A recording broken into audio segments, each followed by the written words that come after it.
Bueno, el tema que vamos a ver hoy es justamente el de la paridad del poder adquisitivo, que es un componente bastante interesante para explicar los movimientos del tipo de cambio, y que a partir de esto después vamos a ver en las próximas clases que surgieron varias teorías utilizando estas ideas, ¿sí?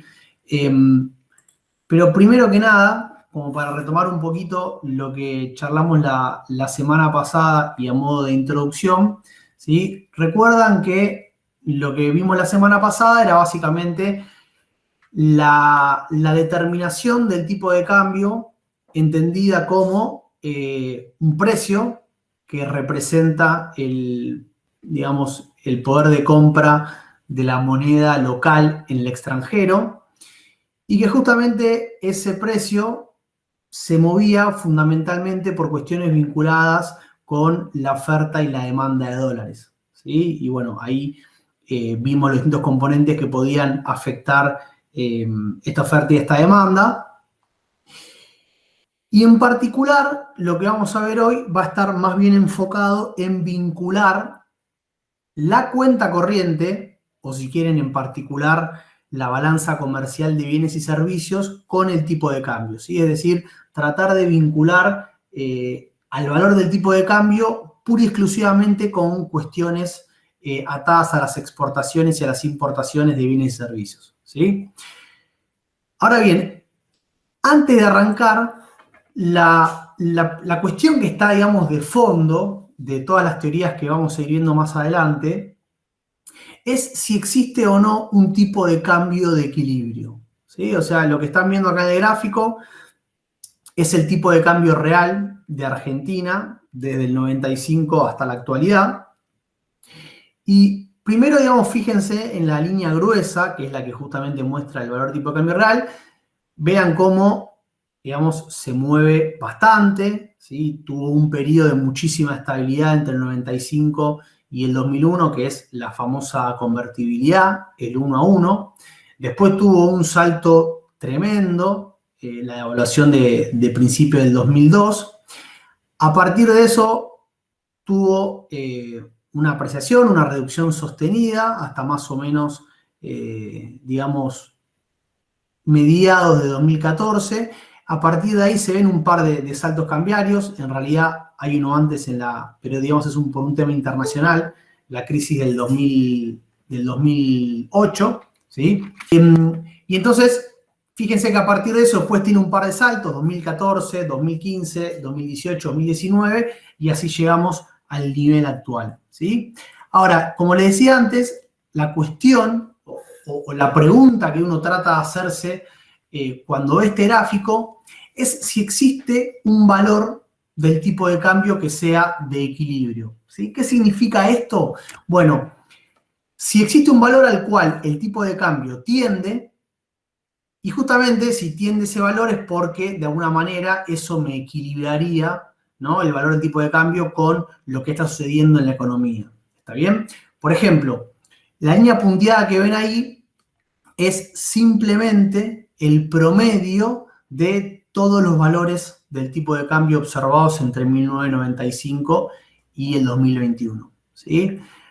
Simplemente es bastante intuitivo, pero uno podría pensar que si existe un tipo de cambio de equilibrio sería algo por el estilo, ¿no? Un nivel al cual debería tender el tipo de cambio. Fíjense, por ejemplo, que en lo que sería el periodo de la convertibilidad, el tipo de cambio real estaría apreciado, es decir, se encontraría por debajo de este nivel. Después pega un salto muy grande, como les decía, en el 2002, y ahí pasa a ubicarse muy por encima. Y justamente, al estar muy por encima, después tiende a bajar sostenidamente. Y luego, a partir del 2011, y con las devaluaciones de 2014, 2015 y 2018, como que se estaría de vuelta ubicando en los niveles de alguna manera de equilibrio, ¿sí? Pero de nuevo, esto es simplemente un ejercicio hipotético, donde lo que hicimos fue decir, bueno, mirá, fíjate que el tipo de cambio se mueve mucho, si yo agarro y saco el promedio de eso, podría decir que justamente, ¿no?, porque el promedio efectivamente es eso, es que, bueno, el valor tiene que andar por ahí, ¿sí? Si está muy por arriba, va a haber fuerzas de la economía que te van a llevar para abajo, y si está por abajo, va a haber fuerzas de la economía que te van a llevar por arriba.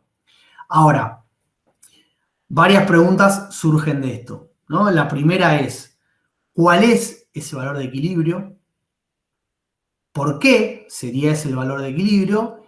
¿Y cuáles son las fuerzas que me llevan justamente a equilibrar el tipo de cambio para que se acerque a ese nivel de equilibrio? ¿Sí? Entonces, hoy precisamente vamos a ver uno de estos enfoques que piensa, ¿no? Una teoría que concibe que existe un tipo de cambio de equilibrio, es decir, un tipo de cambio al cual el valor efectivo de la economía debe tender hacia allí. Y a partir de eso vamos a ver cuál es, cómo se justifica y cuáles son las fuerzas de la economía que llevarían a que el valor del tipo de cambio se mueva hacia ese nivel de equilibrio, ¿sí?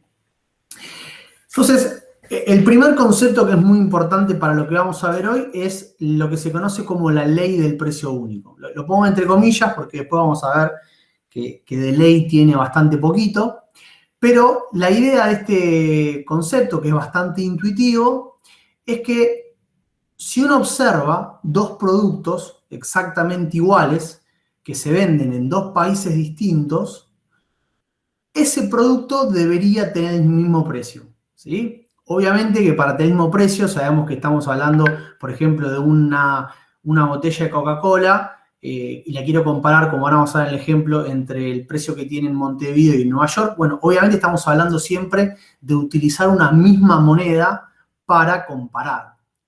Por lo general, eso lo hacemos a través del dólar, ¿sí? Entonces, fíjense, ahí formalmente lo que eso me está diciendo, bueno, mira, el precio de un bien Y medido en dólares tiene que ser igual al precio en moneda local en el otro país dividido por el tipo de cambio, ¿sí? Justamente al dividir por el tipo de cambio tendríamos el precio en moneda local expresado en dólares, ¿sí?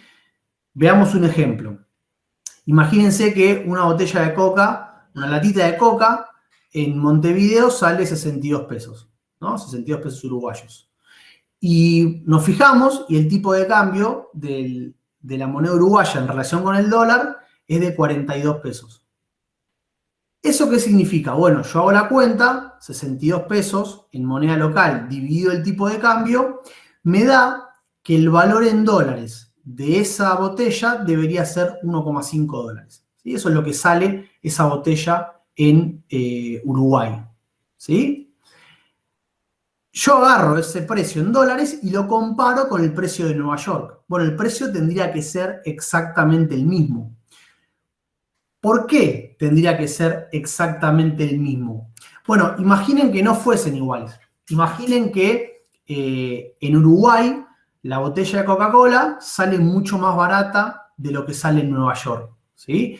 En ese caso, lo que debería empezar a suceder es que las empresas en Uruguay empezarían a vender Coca-Cola a las empresas de Estados Unidos, ¿sí? Porque al ser más barato, convendría venderlo en Uruguay hacia Estados Unidos, es decir, exportar Coca-Cola desde Uruguay a Estados Unidos, ¿sí?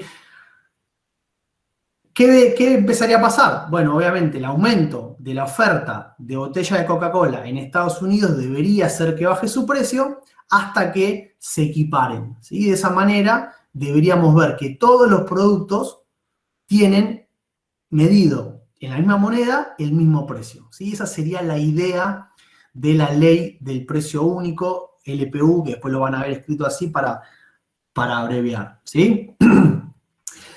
Ahora bien, ¿qué es lo que vemos en la realidad? ¿No? ¿Cuánto sale una botella de Coca-Cola hoy? Después les voy a mostrar un par más de ejemplos. Hay varias páginas en las cuales ustedes pueden checar este tipo de cosas. Fíjense, en Buenos Aires y en Santiago de Chile cuestan más o menos parecido, $1,20. En Río de Janeiro está un poco más barata, está $1. En Madrid está bastante más caro, $1,80, y en Nueva York está $2,20. ¿Sí?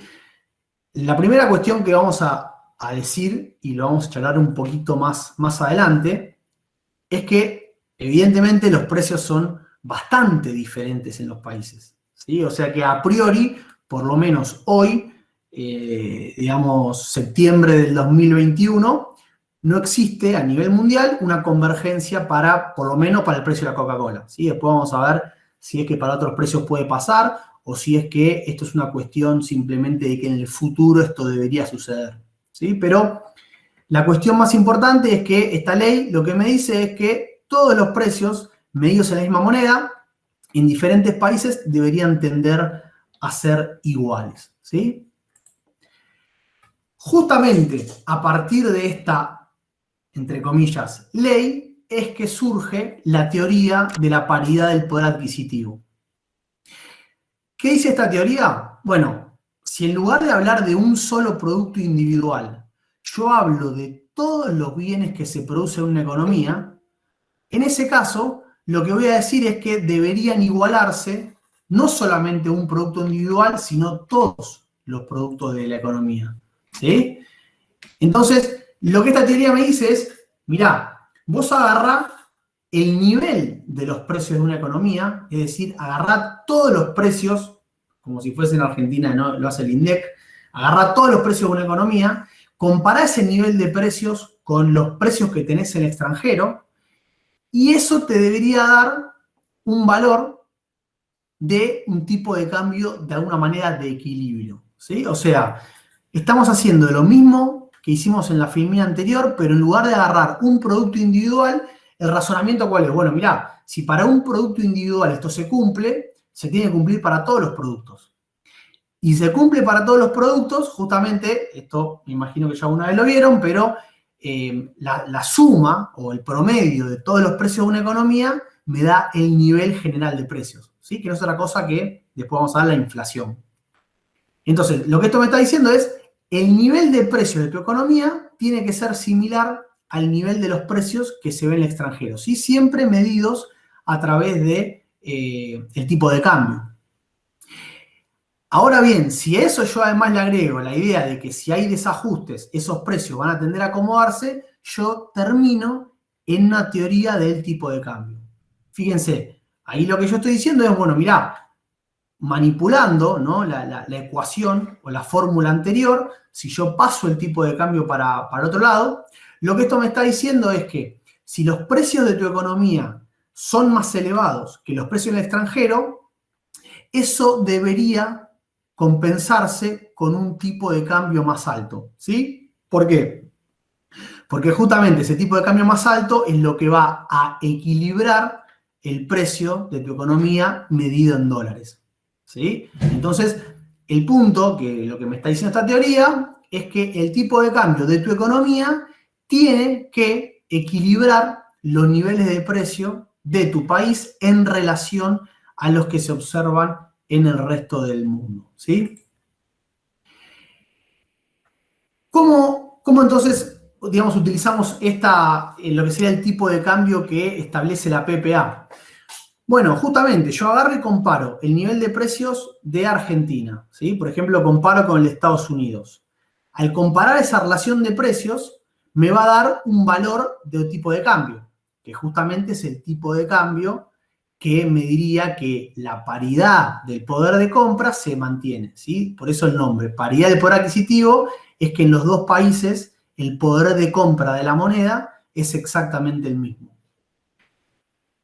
Ese valor del tipo de cambio que me da a través del nivel de precios, yo lo comparo con el que efectivamente veo en la economía argentina. Y de esa comparación yo voy a poder concluir si el nivel del tipo de cambio actual está en línea con el tipo de cambio de la PPA, si está por encima o si está por debajo, ¿sí? Volvamos al ejemplo anterior que pusimos antes. Entonces, imagínense, yo agarro y comparo. Digo, en lugar de hablar de la Coca-Cola, digo, el nivel general de los precios de Uruguay es de 62 pesos en promedio, ¿sí? Y el nivel de los precios promedio de Estados Unidos es justamente de 2,20 dólares. Al hacer esa cuenta, a mí me da cuál debería ser el valor del tipo de cambio en Uruguay, tal que justamente equilibre ambas monedas en dólares, ¿sí? O ambos niveles de precios en dólares. Y yo ese 28,20 voy y lo comparo con el tipo de cambio que actualmente tiene Uruguay, ¿sí? Que es de 42 pesos. como el tipo de cambio es mayor, la conclusión a la cual yo voy a arribar es que el tipo de cambio en Uruguay está por encima del nivel que sugiere o que establece la PPA. Es decir, el tipo de cambio está bastante más depreciado de lo que debería estar. O, si quieren, en función de lo que decíamos antes, que el tipo de cambio está bastante por encima de su nivel de equilibrio. Y que por lo tanto, después vamos a ver, hay fuerzas que deberían hacer que el tipo de cambio baje. Justamente esa es una de las preguntas más importantes, ¿sí? ¿Cómo es que, digamos, si hay una diferencia entre el tipo de cambio que se observa en la economía y el que establece la PPA, bueno, cómo se salda esa diferencia o cómo se logra el equilibrio?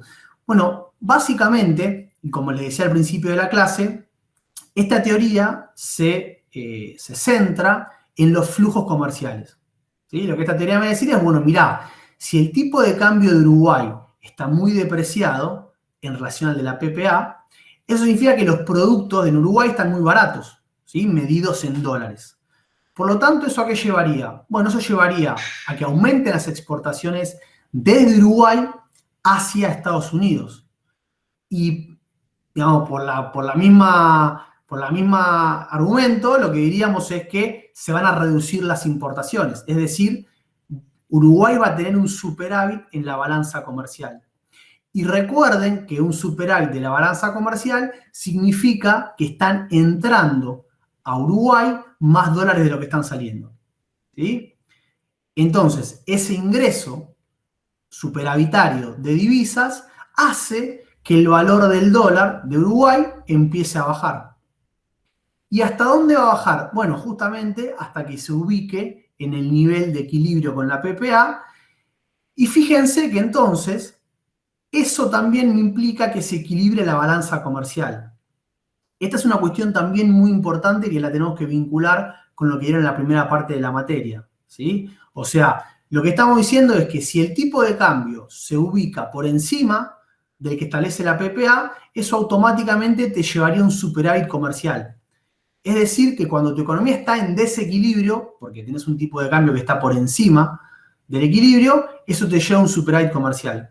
Y justamente ese propio superávit comercial es lo que te va a llevar de vuelta hacia abajo, porque te genera un ingreso de divisas mayor que las que salen y por lo tanto eso te aprecia el tipo de cambio, ¿sí? Y de nuevo, fíjense que en equilibrio, si el tipo de cambio se ubica en ese nivel, también se equilibra la balanza comercial. O sea, acá hay una cuestión que vamos a enfatizar bastante, que es la idea de que si los precios están en equilibrio, todas las variables también se van equilibrando, ¿sí? Vamos a ver, la balanza comercial tiene que estar equilibrada, la inflación tiene que estar estable, ¿sí? Pero la noción acá es que hay un nivel de equilibrio y que si vos estás por encima o por debajo, obviamente tu economía está desequilibrada y las mismas fuerzas de esa economía son las que te van a llevar al equilibrio, ¿sí? A partir de eso, y después vamos a ver también, porque en realidad la evidencia no avala demasiado la idea de que se cumpla la PPA, tenemos una segunda variante que es la PPA relativa, ¿sí?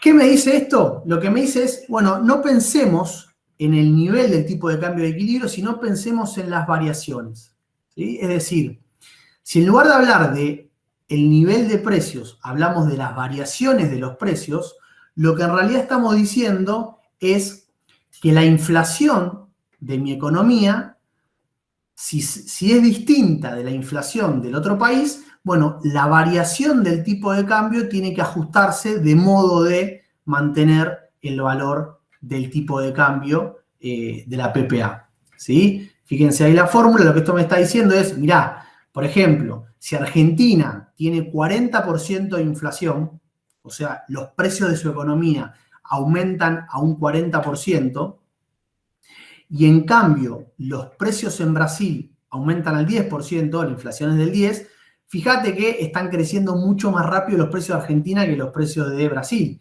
Y de nuevo, lo que tendríamos ahí es un problema porque te estás encareciendo constantemente.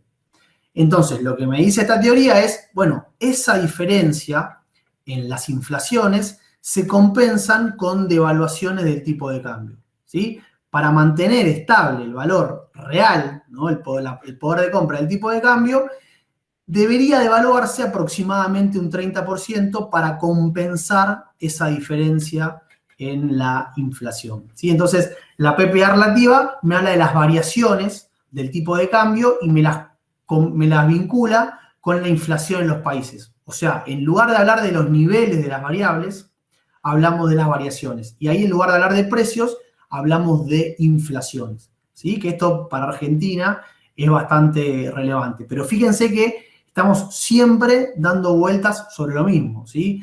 La ley del precio único, la PPA absoluta y la PPA relativa, todas se centran en la misma idea de que vos deberías mantener un equilibrio en los precios de tu economía con los del resto del mundo, y que si eso no sucede, la variable que te los equilibra es precisamente el tipo de cambio, ¿sí? Bien, ¿qué muestran los datos? ¿No? Porque esto obviamente uno lo puede llevar a la práctica, lo puede medir y lo puede contrastar. Entonces, la primera pregunta que uno se hace es acerca de la ley del precio único. Ahora vamos a ver que esa es la que, por lejos, menor validez tiene en cuanto a los análisis empíricos, ¿sí? Es muy difícil encontrar, como decíamos antes, que los precios se igualen en los diferentes países. Y ahora vamos a ver por qué, si hay varios argumentos para explicar por qué eso no se cumple. Cuando después pasamos a la PPA, por ejemplo, ahí les puse, después se lo voy a pasar, lo voy a subir al campus como bibliografía complementaria, un trabajo de Del Bianco que en 2004 justamente lo que hace es testear para ver si la PPA se cumple en Argentina, y justamente llega a que no se cumple, ¿sí? A que, digamos, en el muy largo plazo hay evidencia de que se puede cumplir, pero que en realidad los desajustes son bastante importantes. Y de ahí saqué este cuadrito que lo que él hace es agarrar los trabajos anteriores que se dedicaron a hacer lo mismo para Argentina, y fíjense ahí el signo lo que me dice es cómo encuentran la relación, ¿sí? O sea, el signo más me dice que se cumple, el signo menos me dice que no se cumple, y si tenemos más y menos es que la evidencia es ambigua, ¿sí?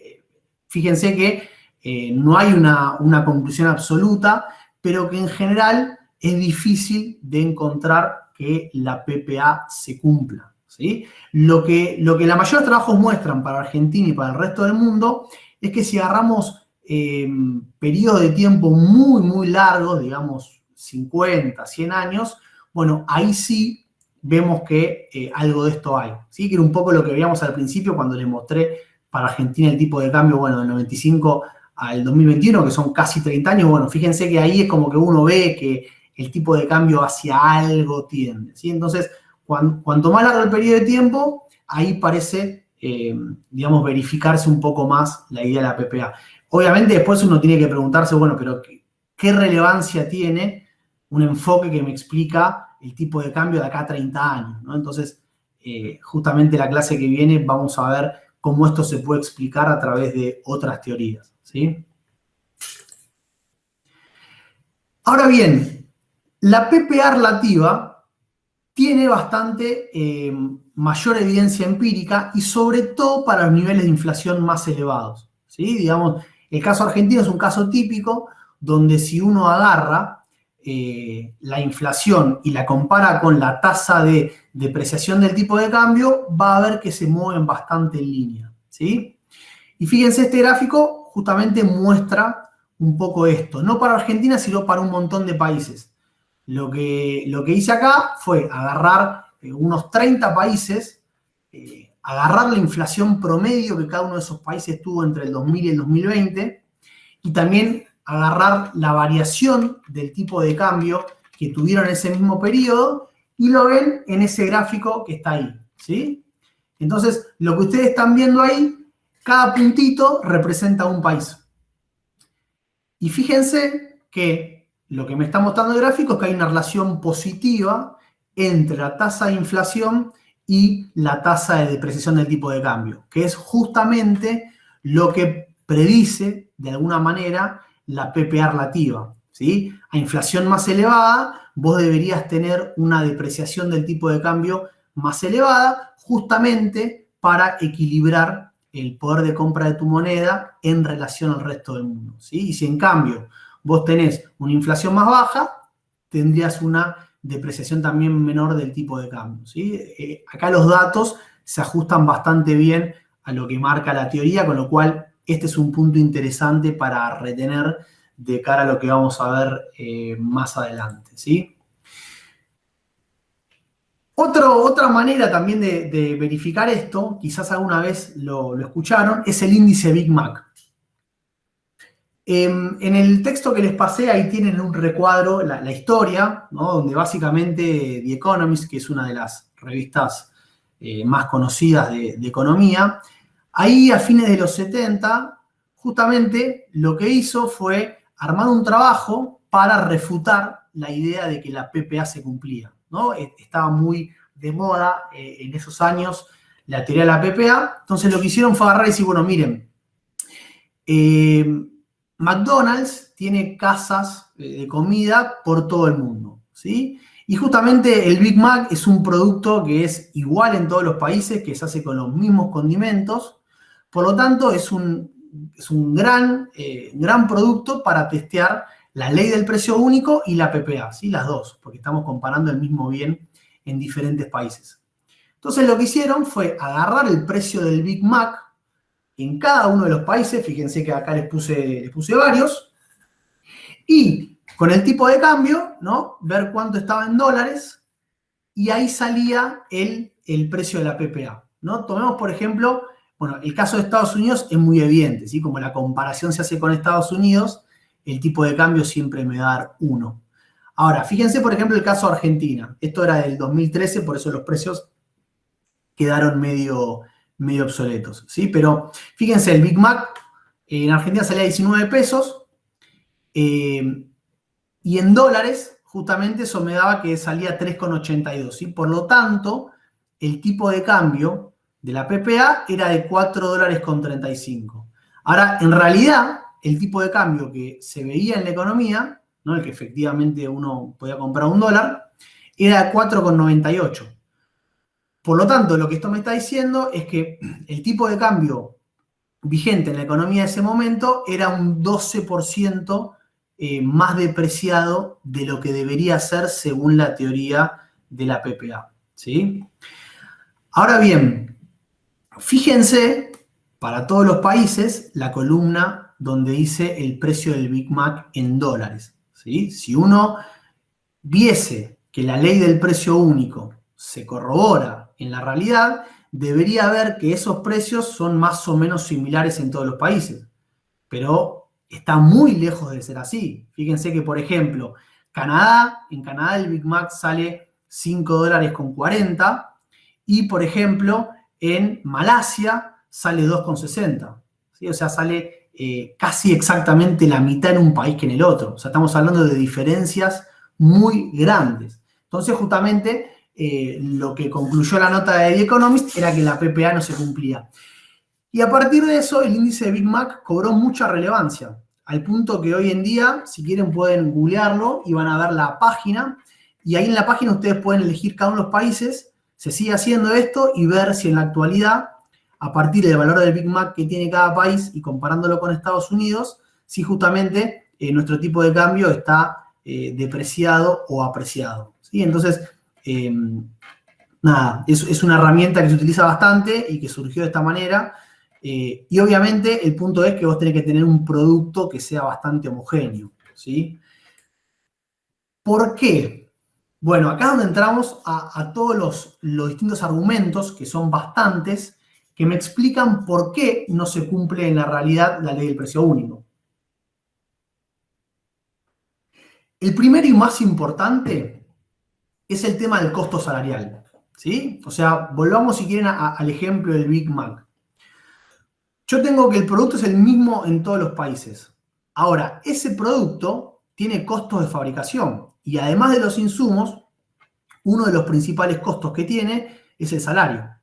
Y justamente el salario difiere mucho entre los países. Por lo tanto, digamos, si un país tiene salarios más bajos, eso va a hacer que el Big Mac en ese país sea más barato, y si tiene salarios más altos va a hacer que sea más alto, ¿sí? Entonces, ya esa diferencia me estaría anulando la teoría de la PPA, porque justamente si tenemos diferentes salarios, eso me lleva a diferentes precios, o sea que no tenemos que se verifique esta ley, ¿sí? Otra cuestión que es sumamente importante es que recuerden que estamos hablando siempre de que la manera en la cual se equilibrarían estos precios, si es que difieren, es a través del comercio, ¿sí? Como arrancamos diciendo, si fuese más caro un producto en el extranjero que en Argentina, lo que debería verificarse es que se empieza a exportar desde acá hacia el resto del mundo, y eso equilibraría los precios. Ahora bien, el punto acá es que el comercio tiene costos, ¿sí? Fundamentalmente costos de transporte y costos de logística. Entonces, si esos costos son elevados, que efectivamente lo son, me va a llevar a que esta ley del precio único no se cumpla, ¿sí? Porque si yo tengo que gastar, no sé, por ejemplo, no sé, pensemos en ropa, ¿sí? Uno dice, bueno, mira, la ropa en Argentina, medida en dólares, es mucho más cara que en Estados Unidos.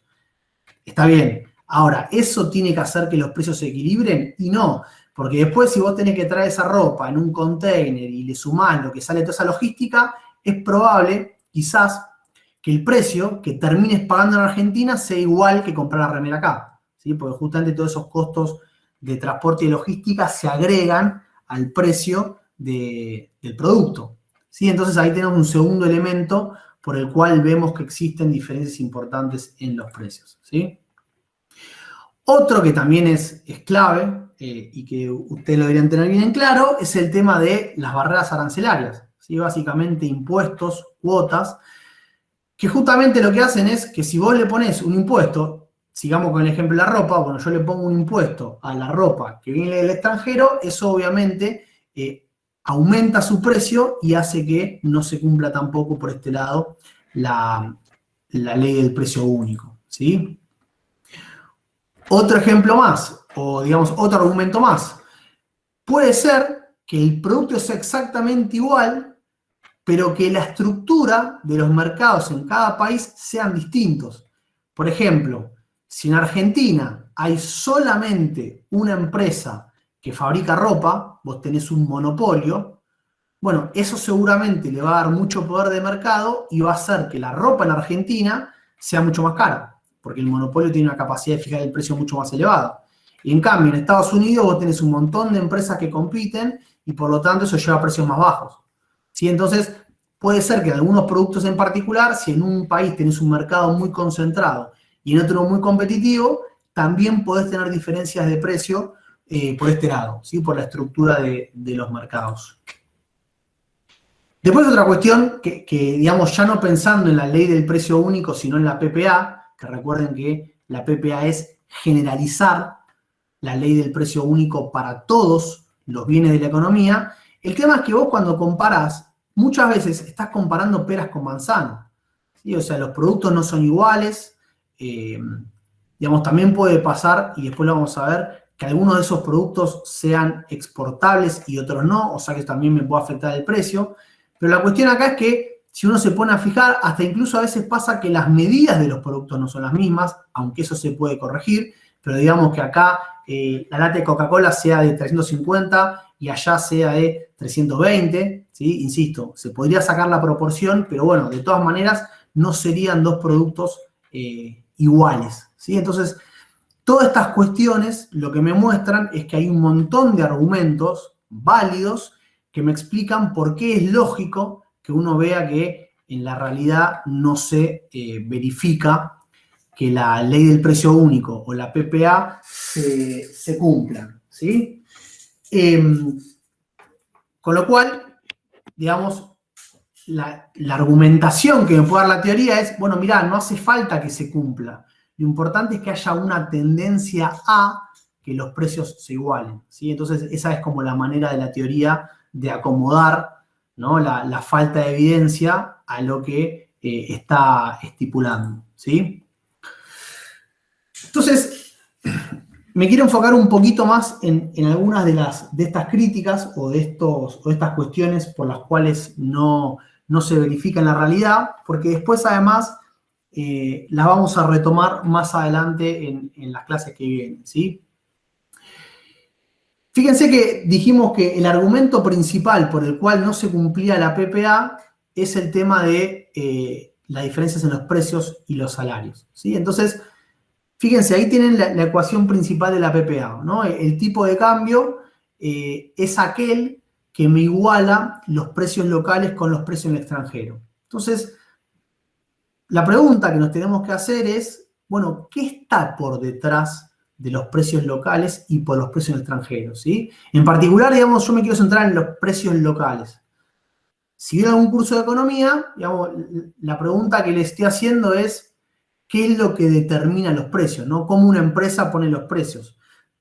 Y digamos, de una manera muy, muy resumida, lo que podríamos decir es que una empresa agarra los costos que tiene, ¿no? Y a partir de esos costos le agrega un margen de ganancia y de esa manera obtiene los precios, ¿sí? Entonces, si nosotros pensamos que los insumos también tienen por detrás la misma lógica, de manera resumida podríamos decir que el precio se descompone en un componente que es el margen de ganancia de las empresas y otro componente que son los costos, ¿sí? Donde los costos, fíjense que lo que tenemos es, por un lado, los salarios y por otro, la productividad. La productividad en realidad es como un efecto que me reduce los costos, ¿no? Si las empresas de los países aumentan la productividad, eso les permite producir más con los mismos recursos o podríamos decir, permite pagar salarios más altos sin que eso aumente los costos, ¿sí? Entonces, fíjense, si por ejemplo, al mismo tiempo que los salarios suben un 10%, la productividad sube un 10%, los costos se neutralizan y por lo tanto los precios no deberían aumentar. Ahora, si aumentan solamente los salarios, eso se traduciría en un aumento de los precios, ¿sí? Entonces, en definitiva lo que estamos diciendo es que por detrás de los precios, lo que tenemos ahí de manera muy importante es la dinámica de los salarios y la dinámica de la productividad de la economía. Y si reemplazamos esta segunda fórmula en la que está más arriba, lo que nos queda ahí entonces es que en realidad el tipo de cambio que me define la PPA, lo que me está diciendo es que hay una diferencia, ¿no? Me está marcando la diferencia que existe entre los salarios de una economía y la productividad y los salarios de cualquier otra economía y su productividad, ¿sí? Por ejemplo, uno podría decir, bueno, mirá, si yo comparo los salarios y la productividad de Argentina con los salarios y la productividad de Estados Unidos, evidentemente en Argentina me van a dar más bajos. Y eso, por lo tanto, me va a hacer que los precios de Argentina sean más bajos que los de Estados Unidos y que, por lo tanto, no se equipare, ¿no? los precios y que, por lo tanto, justamente no se verifique, como decíamos antes, la teoría de la PPA, ¿sí? Porque evidentemente esto sucede en un montón de lugares del mundo. Los salarios también son muy distintos y justamente como los salarios son muy distintos, eso me lleva a diferentes niveles de precios, ¿sí? En el libro esto lo van a ver explicado, pero de una manera un poquito más rebuscada. Ahora después lo vamos a ver, que se conoce como el efecto Balassa-Samuelson. Pero en definitiva lo que nosotros estamos diciendo es que los precios dependen de los salarios, ¿sí? Y a su vez dependen de la productividad. Entonces, digamos, países que tienen salarios y precios más bajos llevarían a un tipo de cambio de PPA más bajo, ¿sí? Y viceversa. Y, digamos, como conclusión más general de todo esto, que ahora lo vamos a ver con algunos gráficos, lo que esto me está diciendo es que los países más desarrollados, por definición, tienen justamente mayor productividad y salarios más altos, y por lo tanto también niveles de precios más elevados, ¿sí? O sea que si uno lo piensa intuitivamente, es evidente que la PPA no se cumple por esta diferencia en los países, ¿sí? Hay países que están más desarrollados y países que están menos desarrollados. Y por lo tanto esos países más desarrollados tienen niveles de precios más elevados.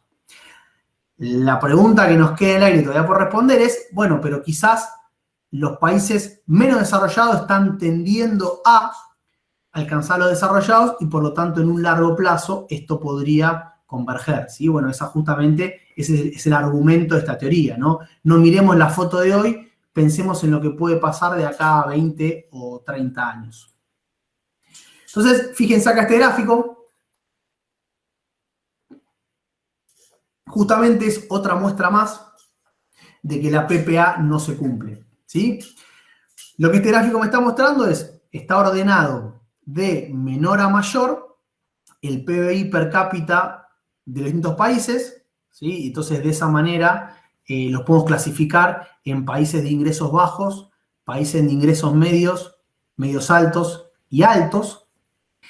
Y además, para cada uno de esos países está, digamos, graficado con la línea negra el nivel de precios de esos países, ¿sí? Fíjense que hay una relación casi perfecta entre el PBI per cápita y los niveles de precios, que justamente no es otra cosa que lo que veníamos diciendo hasta recién, ¿sí? Los países de mayores ingresos tienen productividad más alta, tienen salarios más altos y por lo tanto tienen precios más altos.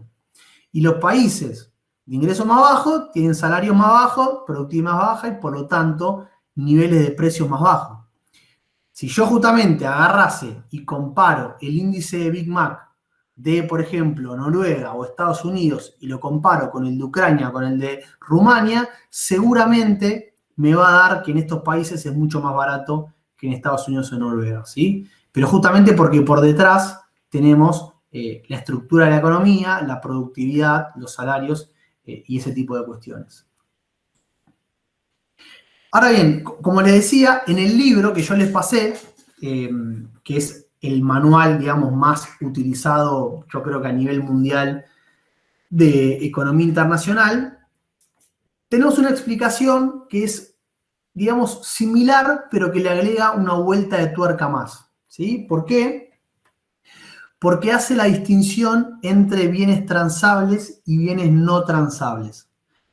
A ver, los bienes transables, justamente transar viene a ser transacciones, son aquellos que pueden ser comercializados en otros países, ¿sí? Y obviamente que si hay bienes transables, hay bienes no transables, es decir, que hay bienes que no pueden ser exportados o importados, ¿sí? El ejemplo más típico son los servicios, ¿no? Por ejemplo, yo no puedo exportar a un peluquero. Sí, o sea, el servicio de peluquería se hace en un país, no tiene competencia de otros países. Obviamente podemos pensar en una persona que venga a instalarse en Argentina, pero si está en Argentina ese peluquero, entonces no está ya siendo importado, ¿sí? En cambio, una remera es un producto transable. Yo esa misma remera la puedo traer importada del exterior, por lo tanto tiene una competencia. La construcción de una casa es un bien no transable, ¿sí? Todavía, por lo menos, no se pueden traer, digamos, no se desarrolló tanto la logística como para traer casas importadas de otros países, ¿sí? Aunque en algunos casos ya hay algunas pruebas, pero justamente el punto es este. Y justamente es importante esta diferencia porque vamos a ver que los bienes transables, es decir, aquellos que pueden ser intercambiados entre los países, tienden a tener precios similares. Porque algo de este arbitraje que charlábamos antes existe, ¿sí? Entonces, eso no permite que haya tanto desfasaje en los precios de los bienes transables en los distintos países. Ahora, donde esto no se observa, justamente es en los no transables. Como esos bienes no pueden ser exportados e importados, ahí las diferencias de precios son muy grandes, ¿sí? ¿Y a qué vamos con todo esto? Bueno, que estos dos economistas, Balazar y Samuelson, lo que encontraron es que esa diferencia es también otra manera de vincular los salarios con la productividad y explicar por qué los países más desarrollados tienen niveles de precios más altos, ¿sí? A ver, imagínense una economía donde todos los bienes son transables, ¿sí? No hay ningún bien que no tenga la capacidad de ser exportado o importado. Desaparecen todos los servicios, simplemente un ejercicio intuitivo para que vean a qué es lo que quiero llegar. Entonces, tenemos dos países, un país desarrollado y un país periférico, ¿sí? Obviamente, el país desarrollado tiene un PBI per cápita más alto, tiene salarios más altos y tiene una productividad más alta, ¿sí? Ahora, justamente, la productividad más alta neutraliza los salarios más altos y eso es lo que me lleva a que los precios de los productos transables sean relativamente similares. Si solamente tuviésemos bienes transables, fíjense que los precios de las dos economías serían justamente parecidos, ¿sí? Por esto que estamos diciendo. O sea, al comparar todos los productos de un país, serían más o menos parecidos a los del otro. O sea, diríamos, mirá, fíjate, si la economía fuese de esta manera, la PPA aproximadamente se cumpliría, ¿sí? Pero ¿qué pasa? En realidad en las economías tenemos, además, como dijimos, un montón de bienes que no son transables, ¿sí? Un montón de servicios, un montón de productos que no tienen la capacidad de ser exportados o importados. Y eso precisamente es lo que me explica la diferencia. ¿Por qué? Bueno, primero que nada porque la productividad en los no transables es similar. De nuevo, un peluquero en Argentina y un peluquero en Estados Unidos, más o menos, hacen la misma cantidad de corte de pelo en los dos países, ¿sí? Digamos, no hay tanta diferencia por el lado de la tecnología como sí puede haber, por ejemplo, no sé, en un teléfono celular, ¿sí? O la docencia, justamente, la educación en un país y en otro son bastante similares. Pero ¿qué pasa? Justamente los precios de los productos no transables, al no ser comercializados, ahí sí se ven diferencias de precios. Porque lo que tenemos en estos casos es que los países justamente los salarios de los países periféricos, al ser más bajos, me llevan a precios no transables más bajos, ¿sí? Porque no tienen competencia de alguna manera con otros países. Y en cambio, los precios de los productos no transables en el país desarrollado son más altos justamente porque los salarios son más altos. Y como el nivel de los precios de la economía termina siendo el promedio de todos los productos que hay, fíjense que la combinación del promedio entre los precios de los transables y los no transables en el país desarrollado me daría más alto que en el país periférico, ¿sí? Entonces, esta diferencia, explicado con esta vuelta de tuerca, es otra manera de explicar por qué en los países más desarrollados tenemos niveles de precios más elevados, ¿sí? La diferencia estaría justamente acá, en que al haber productos que no pueden ser comercializados, eso me explica la diferencia, ¿sí? Y acá, como siempre, tratamos de mostrar esto empíricamente. Lo que este gráfico me está mostrando es para una serie de países los niveles de precios en cada uno de esos países para los bienes durables, que son justamente bienes que podríamos considerar transables, y para los servicios, ¿no? Que justamente serían bienes no transables. Entonces, fíjense, primero que nada, miremos los cuadrados rojos, ¿no? Que serían los precios de los bienes transables en los diferentes países. Si se fijan, no hay tantas divergencias en los precios, ¿sí? Hay países donde es más caro, hay países donde son más baratos, pero salvo el caso de Noruega, fíjense que todos más o menos digamos, se comportan de manera parecida. Cuando yo, en cambio, miro los servicios, ahí se ve claramente que hay una diferencia de precios muy importante. Y ahí también se ve claramente que los países, podríamos decir, de menor PBI per cápita, son justamente los que tienen precios de servicios más bajos, ¿sí? Podríamos decir una línea como veíamos antes. Y fíjense que es mucho más evidente para los servicios que para los bienes durables. Por lo tanto, de alguna manera esto avalaría lo que mostrábamos en el cuadro anterior, de que la diferencia más importante está en los no transables, precisamente porque son bienes que no pueden ser exportados o importados entre los países, ¿sí?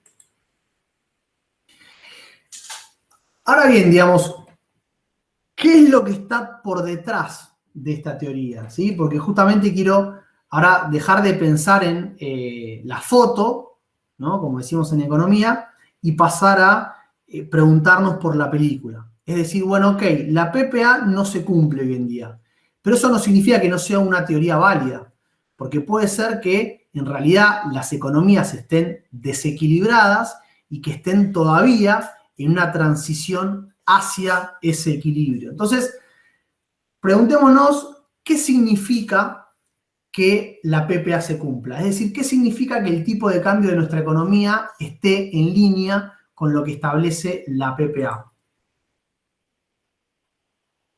Primero que nada, que los precios están en línea con los del resto del mundo, ¿sí? Obviamente siempre estamos hablando de que están medidos en la misma moneda, pero que los precios serían similares. Como los precios son similares, también lo que estamos diciendo es que los salarios en cada país estarían en línea con su productividad, ¿sí? O sea, puede haber salarios más altos y más bajos, pero justamente eso estaría equilibrado con la productividad de cada una de las economías. También, como ya dijimos, si se cumple la PPA, tendríamos balanzas comerciales equilibradas, ¿sí? Veríamos que en todo el mundo lo que se exporta y lo que se importa en todos los países estaría equilibrado, o sea, no habría superávit ni déficit de las balanzas comerciales. Por detrás de eso, obviamente, ahora vamos a ver que se cumple la PPA, tendríamos también una inflación estable, ¿sí? Una inflación que no debería moverse demasiado, y también, por lo tanto, un tipo de cambio real estable, ¿sí? Esto es lo que, supuestamente, para esta teoría sería una economía en equilibrio. Inflación estable, tipo de cambio real estable, balanza comercial equilibrada, salarios en línea con la productividad, ¿sí? Bien, entonces, retomando, ¿sí? Recién veíamos cómo debería lucir una economía que está equilibrada, ¿no? Es decir, una economía que su tipo de cambio está ubicado en el nivel de la PPA. Ahora la pregunta que nos hacemos es, bueno, ¿cómo luce una economía que no está equilibrada? ¿Sí? Es decir, una economía que su tipo de cambio se encuentra ya sea por encima o por debajo. Entonces, eso claramente para la teoría sería una economía en desequilibrio. Y lo que ahí deberíamos ver es que los niveles de precio de los países son distintos, que los salarios pueden desacoplarse de la productividad, ya sea para arriba o para abajo, pero que se desacoplan. Veríamos balanzas comerciales desequilibradas, es decir, países con superávit y países con déficit. Veríamos tipos de cambio que fluctúan y obviamente inflaciones que fluctúan, ¿sí? Ahora bien, yo viendo esto, ¿qué les digo? Bueno, esto es la realidad, ¿no? Si uno mira todos los países del mundo, se ajustan mucho más a esto que a lo que dice la PPA. Es decir, en todos los países hay inflaciones distintas, hay tipos de cambio distintos, hay países con superávit, hay países con déficit, hay países con salarios más elevados, salarios más bajos, que incluso están desacoplados de la productividad. Entonces, acá es donde uno dice, bueno, acá es donde ve que no se cumple. Pero, insisto, justamente lo que esto me podría estar diciendo la PPA es, sí, no estamos diciendo que esto se tiene que cumplir todo el tiempo en todo lugar. Sí, lo que estamos diciendo es que tiene que haber una tendencia hacia esa igualación, ¿sí? Insisto, en un ratito, algo de eso vamos a ver qué hay, ¿sí? Entonces, la primera pregunta que nos tenemos que hacer es, bueno, si la economía no está en equilibrio, ¿cómo se logra ese equilibrio, ¿no? ¿Qué es lo que debería suceder para que, digamos, la economía pasara a estar equilibrada? Y a partir de lo que vimos, el primer mecanismo que aparece ahí es el del ajuste en la balanza comercial, ¿sí? O sea, un país que, por ejemplo, tiene un tipo de cambio que está apreciado, es decir, que está por debajo del que establece la PPA, lo que tendría es un déficit en la balanza comercial y ese déficit, es decir, que están saliendo más dólares de lo que están ingresando, me debería llevar a que el tipo de cambio se devalúe, ¿sí? Como dijimos antes, ¿hasta cuánto tiene que evaluarse el tipo de cambio? Bueno, hasta que esa balanza comercial se equilibre. Y acá quiero hacer una aclaración de un punto que también vieron algo en la primera parte de la materia, que es que por detrás estamos suponiendo que existe el concepto de ventaja comparativa, ¿sí? Porque fíjense que lo que estamos diciendo es que vos devaluás que en algún momento vas a lograr el equilibrio, ¿sí? Pero justamente ese lograr el equilibrio significa que en algún producto vos estás siendo comparativamente más productivo y que esa evaluación justamente te lleva a poder exportar ese producto. Ahora, yo te podría decir que si en lugar de eso estamos pensando que las ventajas son absolutas, bueno, quizás no hay un nivel de tipo de cambio que te corrija ese problema de la balanza comercial, ¿sí? Aclaro esto porque justamente la semana que viene y la otra vamos a charlar de otras teorías que no piensan a la economía de esta manera, ¿sí? Pero bueno, acá la cuestión viene por este lado. Cuando se evalúa el tipo de cambio, los precios locales van a subir, pero van a subir menos que el tipo de cambio, justamente para que se acerque al nivel de la PPA. Y a su vez los salarios también van a subir, pero van a subir todavía menos que la inflación.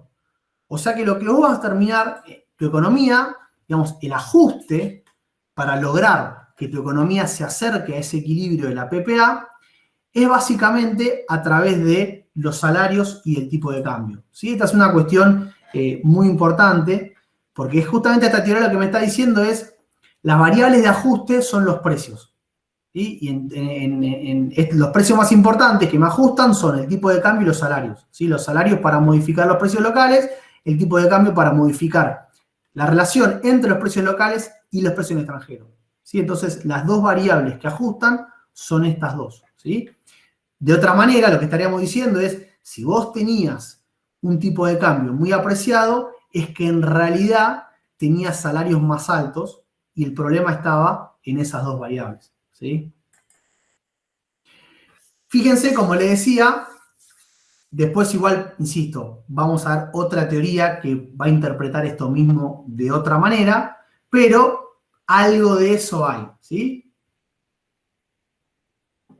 O sea, lo que están viendo acá es de nuevo el tipo de cambio real, pero ahora le agregamos también el salario medio de la economía, ¿sí? Es decir, el poder de compra de los salarios. Y si se fijan, lo que estamos viendo ahí es que cada devaluación o cada ajuste que hubo del tipo de cambio, ya sea hacia arriba o hacia abajo, eso también viene acompañado de movimientos en los salarios.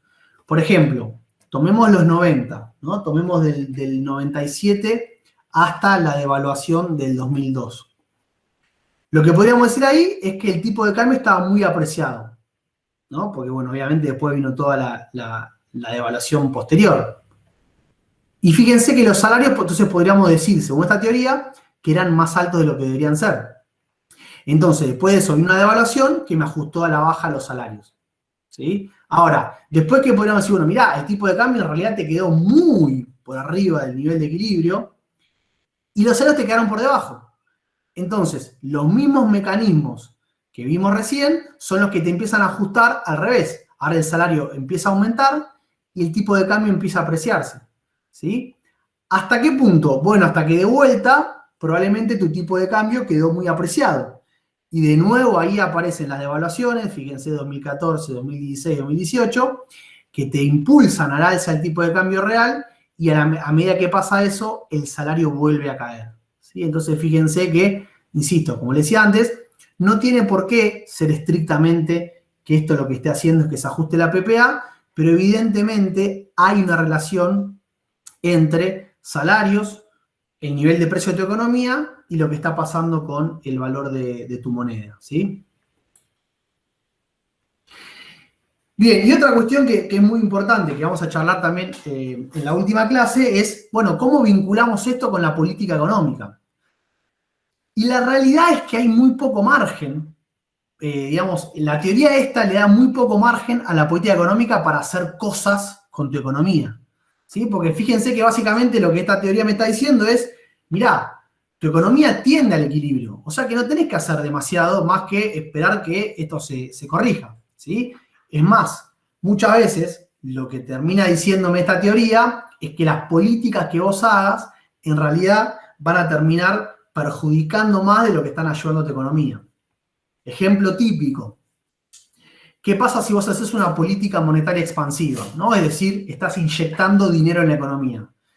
Bueno, esta teoría lo que me va a decir es, mirá, vos al inyectar dinero en la economía, solamente vas a lograr que aumenten los precios, y si aumentan los precios, eso obviamente te va a llevar a una devaluación del tipo de cambio, porque justamente por detrás está aumentando el valor de la PPA, y entonces tus precios quedaron muy caros en relación al resto del mundo, y por lo tanto se te va a devaluar el tipo de cambio para compensar ese desequilibrio, ¿sí? De manera inversa, si vos sacás mucha plata de la economía, eso te hace bajar los precios locales y tu tipo de cambio tendría que apreciarse, ¿sí? Para justamente equilibrarse con lo que define la PPA. Con la política fiscal pasa algo similar, ¿sí? Si vos haces una política fiscal expansiva, eso lleva, por un lado, a que aumente la demanda de la economía.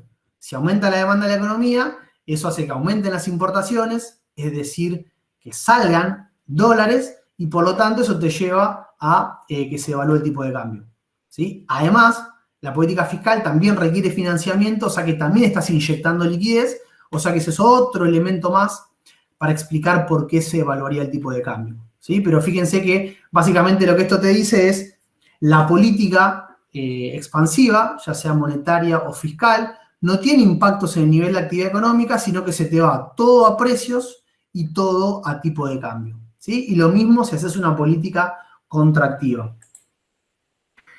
Por último, también, esto ya debería haber quedado bastante claro, pero lo mencionamos nuevamente por las dudas, si vos impulsás un aumento de los salarios, eso llevaría también un aumento de los precios y por lo tanto también tendería a llevar a una devaluación del tipo de cambio. ¿Sí? Un poco lo que veíamos en el gráfico anterior. Y también al revés, ¿no? Si los salarios están muy bajos, eso llevaría a que el tipo de cambio se aprecie, ¿sí?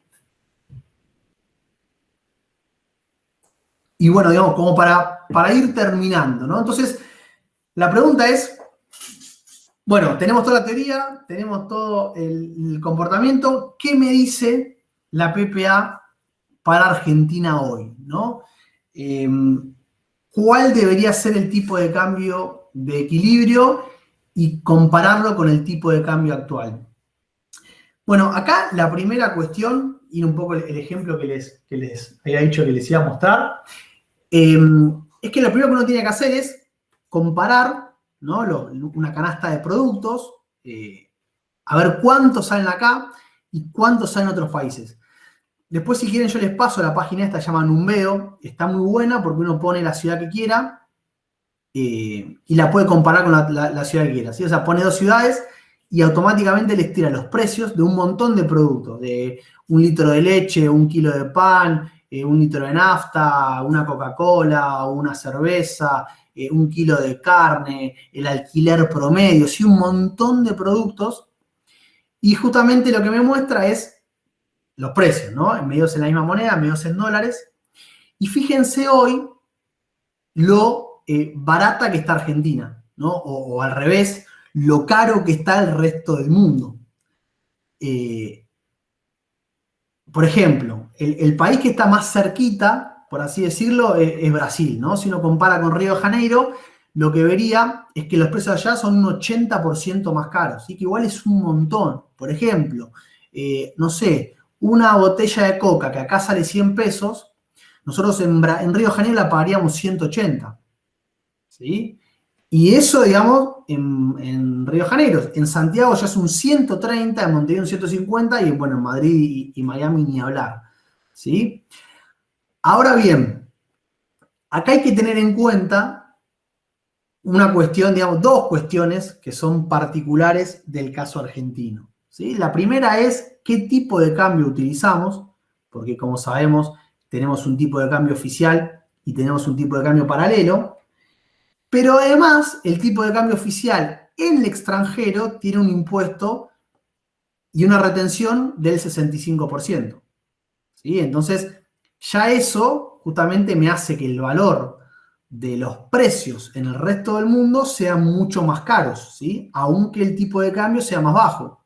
Y eso, obviamente, de vuelta, es uno de los argumentos que ya vimos antes, que sería un arancel, de por qué la PPA no se cumple, ¿sí? Ahora bien, independientemente de eso, el punto es que hoy Argentina tiene un tipo de cambio que evidentemente está muy alto, ¿sí? Porque está todo el resto del mundo muy caro y por lo tanto nosotros estaríamos muy baratos, ¿sí? Igualmente, existe el cálculo de la PPA, esto ahí está la página de la OCDE, también en la página del FMI lo pueden ver, que a partir de una serie de cálculos de comparar una canasta de productos en todos los países, me muestra o me define cuál es el tipo de cambio de la PPA para el país. Y lo que dice en este gráfico es justamente compararlo con el tipo de cambio que vemos en nuestra economía, ¿sí? Primero, enfoquémonos en la línea verde gruesa. Eso está hecho entre comparar el tipo de cambio de la PPA y el tipo de cambio oficial de Argentina, ¿sí? Entonces, la línea que están viendo ahí es la relación entre los dos tipos de cambio. Entonces, si esa línea aumenta, lo que me estaría diciendo es que el tipo de cambio de la economía argentina está por encima del que define la PPA, ¿sí? Y además, cuanto más cerca esté de 1, justamente estaría más cerca del equilibrio, ¿no? Porque el tipo de cambio, si el tipo de cambio nuestro es igual al tipo de cambio de la PPA, la relación entre esos dos números me daría 1, ¿sí? Entonces, fíjense que en los 90, según esta teoría, hubiésemos estado bastante cerca del equilibrio de la PPA.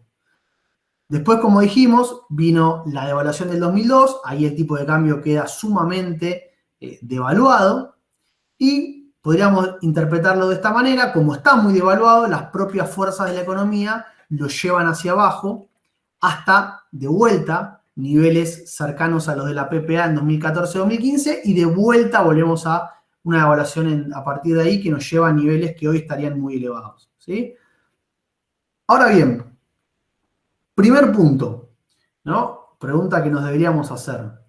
¿Por qué, si supuestamente durante los 90 y en 2014-2015 el tipo de cambio de la economía estaba cerca de su nivel de equilibrio, por qué después de eso se observan devaluaciones muy fuertes del tipo de cambio? ¿Sí? Evidentemente, acá hay algo que no me cierra. Porque cuanto más cerca estamos del equilibrio, aparentemente peor estamos, porque después terminamos con devaluaciones muy fuertes. Con lo cual, acá ya tenemos un gran argumento para criticar la idea de la PPA. ¿Sí? Si se fijan, en realidad, en esos periodos, si quieren, sobre todo el de la convertibilidad, sabemos por un montón de trabajos y por cuestiones que vamos a ver más adelante, que estábamos en realidad muy apreciados. Y fíjense además que este periodo, donde supuestamente, si estamos cerca del equilibrio con la PPA, deberíamos tener también un equilibrio en la balanza comercial, pasaba todo lo contrario, ¿sí? En toda la época de la convertibilidad, el déficit de la balanza comercial fue sumamente importante. Con lo cual, estas son inconsistencias bastante importantes que me estarían refutando de alguna manera la idea de que esto sirve para establecer el nivel del tipo de cambio de la economía.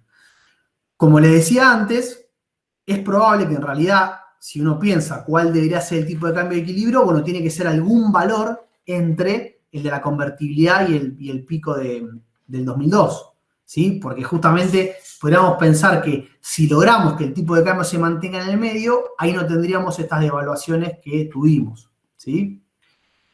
Y por último, ahora sí, veamos la línea punteada.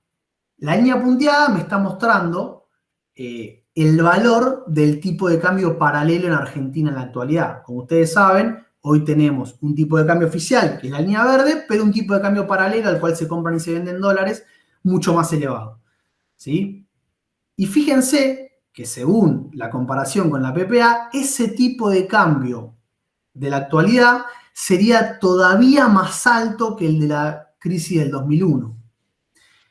De nuevo, yo les diría, la PPA no me sirve para definir cuál tiene que ser el valor de equilibrio del tipo de cambio, pero de alguna manera sí me sirve para responder la pregunta de que hoy el tipo de cambio de Argentina es alto, ¿sí?